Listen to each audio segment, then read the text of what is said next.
Okay, now I am making balance sheet, okay, of previous question which was Khalid Traders. ठीक है, we have made income statement. सबसे पहले मैंने आपको बताया कि किस तरह से हम लोग income statement बनाते हैं, कौन सा पैटर्न हम लोग फॉलो करते हैं. ठीक है, now we are making balance sheet.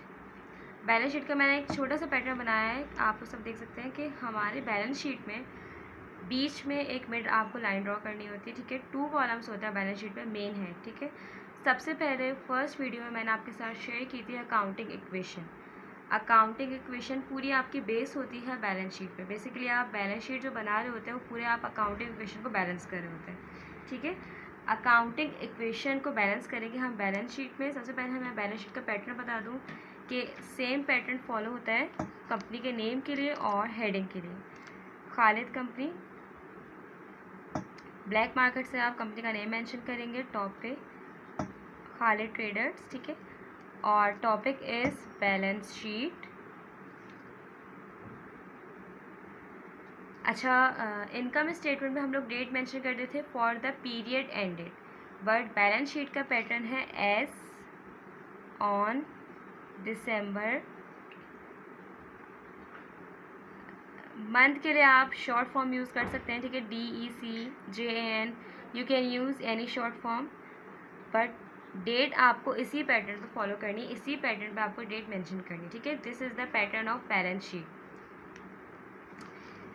एक साइड बैलेंस शीट की होती है एसेट्स की, ठीक है, और एक साइड होती है एसेट्स की कैपिटल. कैपिटल का दूसरा नाम इक्विटी है, हम इसको इक्विटी भी कह सकते हैं. ठीक है, और plus liability. Means I hope कि आप सबको अकाउंटिंग इक्वेशन याद है. अकाउंटिंग इक्वेशन में assets are always equal to liability and capital. Assets हमेशा इक्वल होते हैं लायबिलिटी के और कैपिटल के. हमारी बैलेंस शीट हमेशा बैलेंस होनी चाहिए. इस साइड पे हम लोग एसेट्स रिकॉर्ड करेंगे और इसके अदर साइड पे हम लोग कैपिटल और लायबिलिटीज़ रिकॉर्ड करेंगे. हमारे एसेट्स हमारे कैपिटल और लायबिलिटी के इक्वल होंगे तभी हमारी बैलेंस शीट सही होगी. वरना अगर आपके कभी भी एसेट्स और लायबिलिटी और कैपिटल इक्वल नहीं आते, इसका मतलब आपके ट्रांजैक्शन में कोई प्रॉब्लम है. आपने प्रीवियस ट्रांजैक्शंस में कुछ गलती की है, कुछ ट्रांजैक्शन सही रिकॉर्ड नहीं हुई. ठीक है, इसलिए आपकी बैलेंस शीट प्रॉपर बैलेंस नहीं है. बैलेंस शीट का मतलब है कि आपकी ये दोनों साइड्स इक्वल होंगी एंड में. ठीक है, जब हम एंड में कैलकुलेशन करेंगे. अच्छा, एसेट्स के 2 मेन टाइप्स होती हैं. मैं आपको एसेट्स की 2 मेन टाइप्स एक्सप्लेन कर रही हूँ. फर्स्ट टाइप होती है करंट एसेट.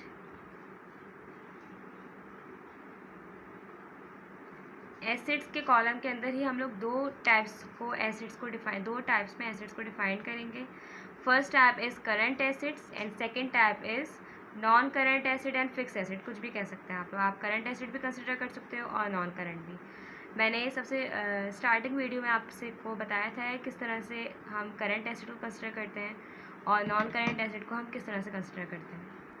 करंट एसेट्स हमारे वो एसेट्स होते हैं जिनकी लाइफ 1 साल के अंदर की होती है. ठीक है, मैंने कुछ एग्जांपल्स आपके साथ शेयर की थी. Cash, account receivable, prepaid, merchandise inventory, office supplies and etcetera. ठीक है, फिक्स एसेट या नॉन करंट एसेट, आप फिक्स एसेट का वर्ड भी यूज़ कर सकते हैं, नॉन करंट एसेट का वर्ड भी यूज़ कर सकते हैं. दोनों का वर्ड यूज़ कर सकते हैं उन एसेट्स के लिए जिनकी लाइफ 1 साल से ज़्यादा की होती है. More than 1 year we can use those assets. ठीक है, 1 साल से ज़्यादा हम उन एसेट्स को यूज़ कर सकते हैं. वो कहलाते हैं हमारे फिक्स एसेट या non current asset.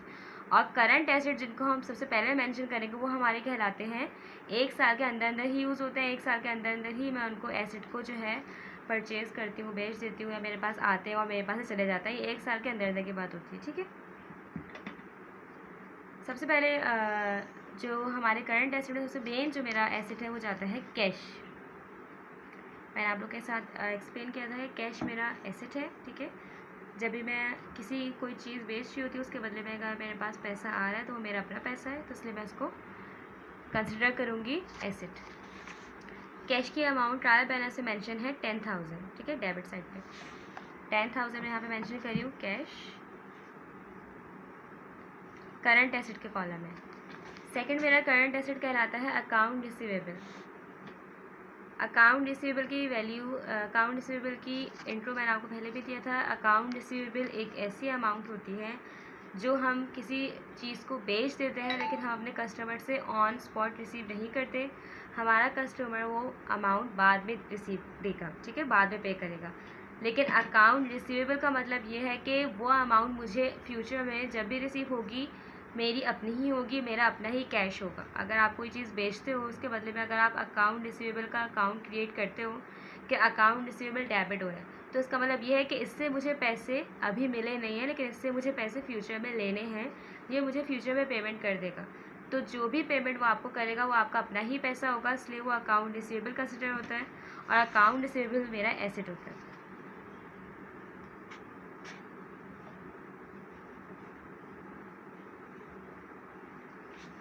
Account receivable की जो क्वेश्चन में अमाउंट मेंशन है वो है 24,000।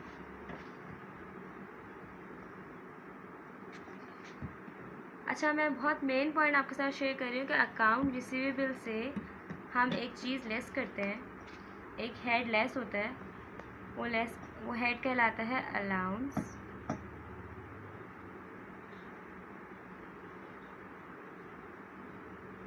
For bad debt. ठीक है, मैंने ब्लैक से इसलिए मेंशन किया है, आप इसको ब्लू से भी मेंशन कर सकते हैं ताकि आपके पास ये चीज़ परमानेंट हो जाए।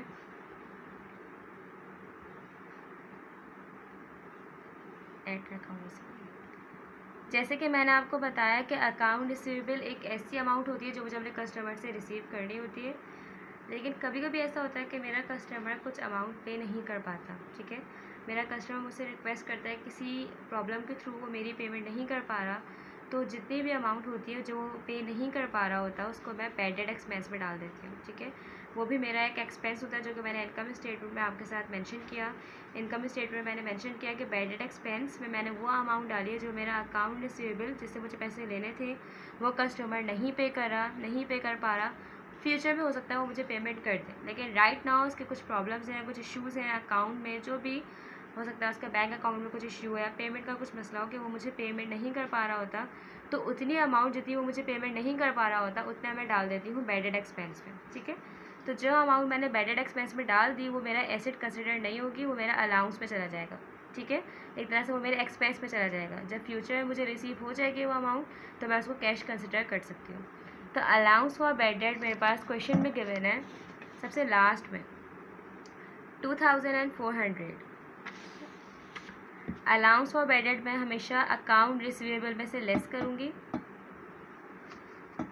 अकाउंट रिसीवेबल में से मैं लेस करूँगी 2400, तो मेरे पास वैल्यू आएगी 21,600। ठीक है, अब जब मैं सारे एसेट्स प्लस करूँगी तो मैं कैश की 10,000 अमाउंट दूँगी, अकाउंट रिसीवेबल की मैं 21,600 अमाउंट दूँगी। ठीक है, अब मेरे करंट एसेट कंटिन्यू है। अब मैं करंट एसेट दूसरा लूँगी यहाँ पे प्रीपेड। अच्छा, प्रीपेड मेरा एक ऐसा करंट एसेट है, प्रीपेड मेरा एक ऐसा हेड है जिसको मैं एडवांस में पे कर देती हूँ। सपोज़ कीजिए आपने अपना कोई ऐसा एक्सपेंस जो कि आपको हर महीने पे करना होता है, लेकिन क्योंकि अभी आपके पास अच्छी खासी अमाउंट अवेलेबल है, आपके पास कैश अवेलेबल है, तो आपने सोचा कि आप 2-3 महीने का एक्सपेंस एक साथ पे कर दें। ठीक है, तो वो कहलाता है प्रीपेड। उसके लिए हम एक वर्ड यूज़ करते हैं प्रीपेड।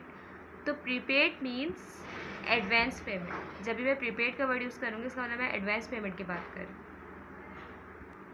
ठीक है, तो प्रीपेड मेरा एक ऐसा एसेट होता है जो कि मैं पहले से पे कर देती हूँ, लेकिन क्योंकि जैसे कि मैंने आपको बताया एक्सपेंस भी हम अपने लिए ही पे करते हैं। अगर हम खर्चे कर रहे होते हैं, कुछ एक्सपेंसेस पे कर रहे होते हैं तो हम अपने लिए ही कर रहे होते हैं। तो प्रीपेड अगर मैं कोई ऐसा एक्सपेंस जो मैं एडवांस में पे कर दूँगी पहले से, वो मेरा प्रीपेड कहलाएगा और मेरा प्रीपेड भी एसेट होता है।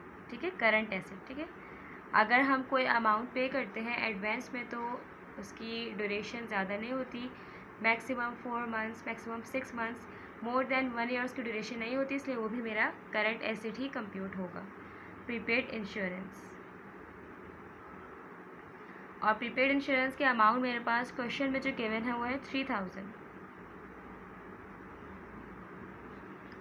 अच्छा, ये मेरे सारे these all are my current asset. अब इन सारे करंट एसेट को ऐड करिए, बट पहले मैं एक बार सवाल को रिव्यू कर लूँ कि अगर कोई भी एनी रिसीवेबल, ठीक है, any type of receivable, any type of current asset सब कुछ इसमें ही रिक्वायर्ड होगा, सब कुछ इसमें ही इंक्लूड होगा। ओके, तो कैश, अकाउंट रिसीवेबल। अच्छा, मैंने आपको बताया था कि मर्चेंडाइज इन्वेंट्री इनकम स्टेटमेंट का पार्ट है, इनकम स्टेटमेंट में मेंशन होती है, जो कि बेसिकली हमारा स्टॉक होता है। ठीक है, merchandise inventory beginning and merchandise inventory ending दोनों इनकम स्टेटमेंट में जाती हैं, लेकिन बैलेंस शीट में सिर्फ मर्चेंडाइज एंडिंग कंप्यूट होती है करंट एसेट पे। ओके, क्योंकि बैलेंस शीट हम लोग बनाते हैं साल के आखिर में, और बैलेंस शीट में हमें सिर्फ वही अमाउंट इंक्लूड करनी है जो कि आपके पास ऑन टाइम अवेलेबल है। अगर मैं ओपनिंग इन्वेंट्री का इस्तेमाल करती हूँ इनकम स्टेटमेंट में, तो सिर्फ इसलिए ताकि मैं कंप्यूट कर सकूँ कि मेरे पूरे साल की कॉस्ट ऑफ गुड्स सोल्ड क्या है। ठीक है, वरना हम इनकम स्टेटमेंट और बैलेंस शीट दोनों साल के आखिर में बना रहे होते हैं, और हम इन दोनों में वही अमाउंट मेंशन कर रहे होते हैं जो आपके पास साल के आखिर में अमाउंट बची है। ठीक है, तो मर्चेंडाइज एंडिंग इन्वेंट्री, अगेन मैं रिपीट कर रही हूँ, मर्चेंडाइज एंडिंग इन्वेंट्री जाती है बैलेंस शीट में, ओपनिंग इन्वेंट्री बैलेंस शीट में नहीं जाती। और मर्चेंडाइज एंडिंग इन्वेंट्री मेरे पास क्वेश्चन के नीचे गिवन है 30,000, जो कि मेंशन होगी करंट एसेट में। ठीक है, now my current assets are complete. अब मैं यहाँ पे टोटल करंट एसेट की हेडिंग डालूंगी और करंट एसेट को टोटल करूँगी। डबल लाइन नहीं बनानी है आपको, क्योंकि आपकी फाइनल अमाउंट नहीं है, आपको सिर्फ सिंगल लाइन बनानी है, टॉप पे भी और नीचे भी। यहाँ पे आप मेंशन करोगे with black total current asset. ठीक है, शॉर्ट फॉर्म लिख सकते हैं आप C.A, this is C। Okay, current asset, current asset जब आप कंप्यूट करेंगे तो टोटल करंट एसेट की अमाउंट आपकी आएगी। पहले मैं आपको बता दूँ कि हम क्या क्या चीज़ें इंक्लूड करेंगे करंट एसेट में। 10,000, 21,600, 3,000 एंड 30,000। ठीक है, ये सारी अमाउंट कैलकुलेट होगी करंट एसेट में।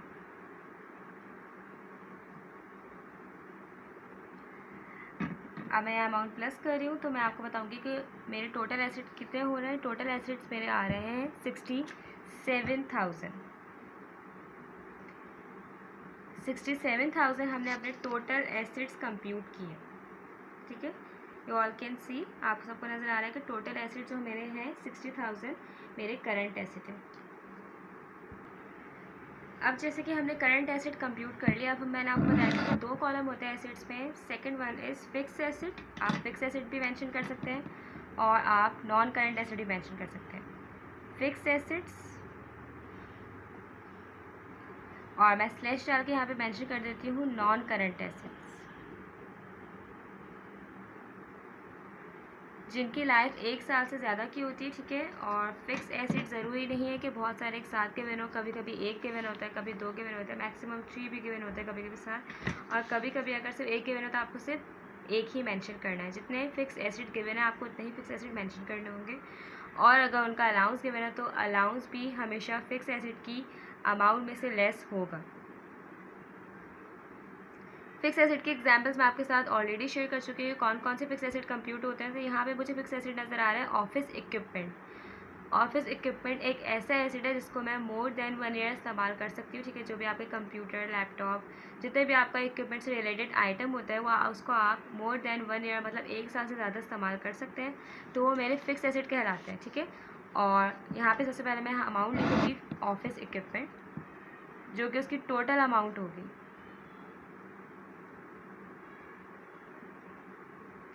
और ऑफिस इक्विपमेंट की अमाउंट गिवन है 1 लाख, लेकिन मुझे 1 लाख अमाउंट कंसिडर नहीं करनी, क्योंकि 1 लाख तो उसकी कॉस्ट है। जब मैंने ऑफिस इक्विपमेंट परचेज़ किया तो उसकी कॉस्ट 1 लाख थी। उसके ऊपर कुछ डेप्रिसिएशन एक्सपेंस, जो कि मैंने आपको बताया, कुछ खर्चा भी लगा था, क्योंकि उसकी वैल्यू कम हो रही थी। जितना मैं उसको इस्तेमाल करती रही थी उसकी वैल्यू कम होती जा रही थी, उसके ऊपर मुझे कुछ खर्चे करने पड़ रहे थे। तो जितनी उसकी वैल्यू कम हो गई, ठीक है, अब उसकी वैल्यू 1 लाख तो नहीं बची, उसकी वैल्यू कम हो गई। तो जितना उसके ऊपर खर्चा हो गया, उसकी वैल्यू कम हो गई, उसकी अमाउंट भी हमारे साथ शेयर की गई है अलाउंस फॉर डेप्रिसिएशन के नाम से। Allowance for depreciation of office equipment is 24,000। ठीक है, मतलब 24,000 यूज़ करने के बाद ऑफिस इक्विपमेंट की वैल्यू गिर गई, तो मैं यहाँ पे ऐसे मेंशन करूँगी allowance for depreciation is 24,000। 1 lakh में से आप 24,000 लेस कर देंगे, तो जो आपकी अमाउंट आएगी वो कहलाएगी बुक वैल्यू। ठीक है, जो हमारी लेस करके जो मेरी अमाउंट आती है वो कहलाती है book value. Book value is 76,000। आप यहाँ पे मेंशन करेंगे book value of office equipment. Book value का मतलब होता है कि अब इसकी अमाउंट ये रह गई है, पहले ये 1 लाख का था लेकिन मैंने उसको इस्तेमाल किया, उसकी अमाउंट गिर गई, उसकी वैल्यू गिरने के बाद उसकी ये वैल्यू बची है 76,000। ठीक है। अच्छा, करंट एसेट्स का कॉलम मेरे पास कंप्लीट हो गया, मुझे करंट एसेट भी पता, एसेट्स का कॉलम कंप्लीट हो गया है, करंट एसेट भी कंप्यूट कर लिया मैंने और मैंने फिक्स एसेट भी कंप्यूट कर लिया। अब आप एक हेड डालेंगे टोटल फिक्स एसेट्स। ठीक है, उसको भी आप सिंगल लाइन में मेंशन करेंगे, टोटल फिक्स एसेट, क्योंकि मुझे एक ही गिवन था ऑफिस इक्विपमेंट। अगर मुझे कोई और फिक्स एसेट गिवन होता लाइक फर्नीचर, मशीन, लैंड या बिल्डिंग, तो मैं वो भी यहाँ मेंशन करती, लेकिन क्योंकि सिर्फ एक फिक्स एसेट गिवन है तो मैंने यहाँ पे एक फिक्स एसेट ही कंप्यूट किया। अब फिक्स एसेट की अमाउंट कौन सी जाएगी, 1 लाख नहीं जाएगी, 1 लाख में से 24,000 लेस करके जो अमाउंट आई है बुक वैल्यू, वो फिक्स एसेट की अमाउंट कंसिडर होगी। ठीक है। अब मुझे टोटल एसेट्स निकालने के लिए करंट एसेट्स को और फिक्स एसेट्स को ऐड करना, और हमेशा टोटल, मैंने आपको पहले ही बताया टोटल हमेशा मैं डबल लाइनिंग में लिखूँगी। जब भी आप अकाउंटिंग में टोटल वैल्यू कंप्यूट करेंगे तो आप नीचे डबल लाइन मेंशन करेंगे इस तरह से। जब मैं 67,000 और 76,000 को ऐड करूँगी तो मेरे पास टोटल अमाउंट कंप्यूट होगी 1,43,000, और ये मेरे हैं टोटल एसेट्स।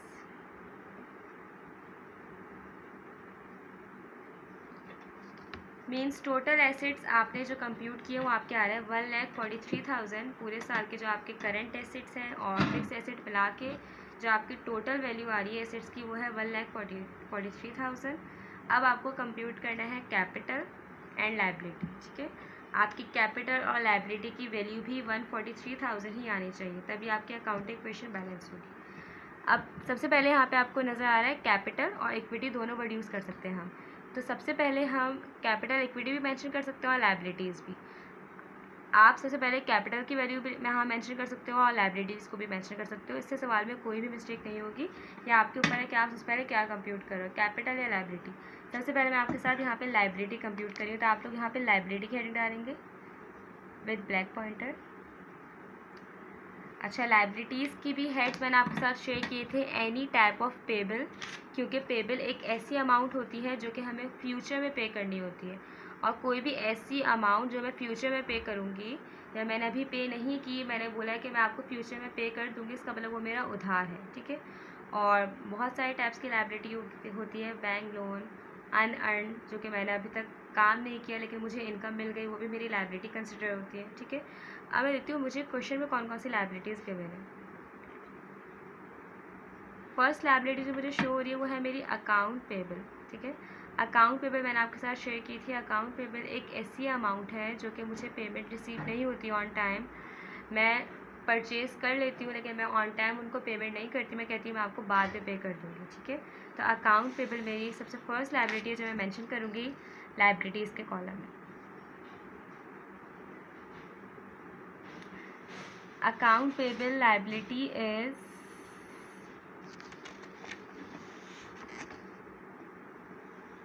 16,000। ठीक है, अकाउंट पेबल के बाद आप जो है लायबिलिटी मेंशन करोगे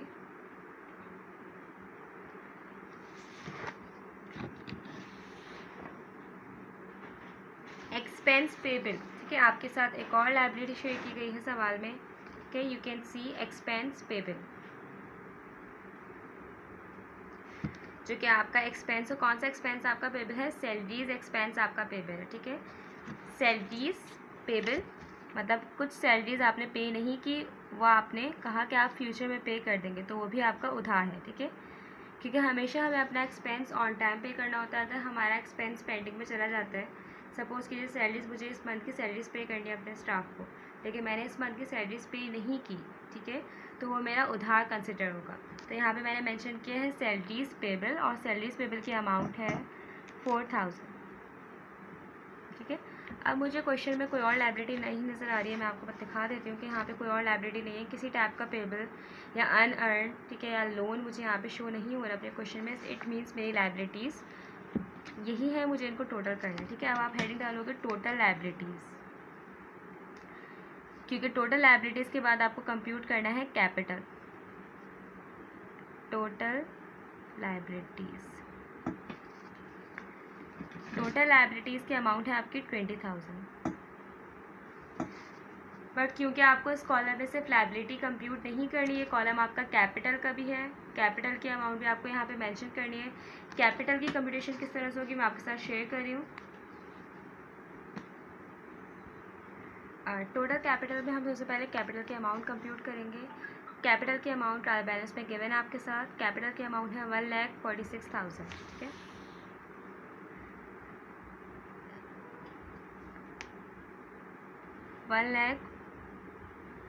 $1,04,600 आपकी कैपिटल की अमाउंट है।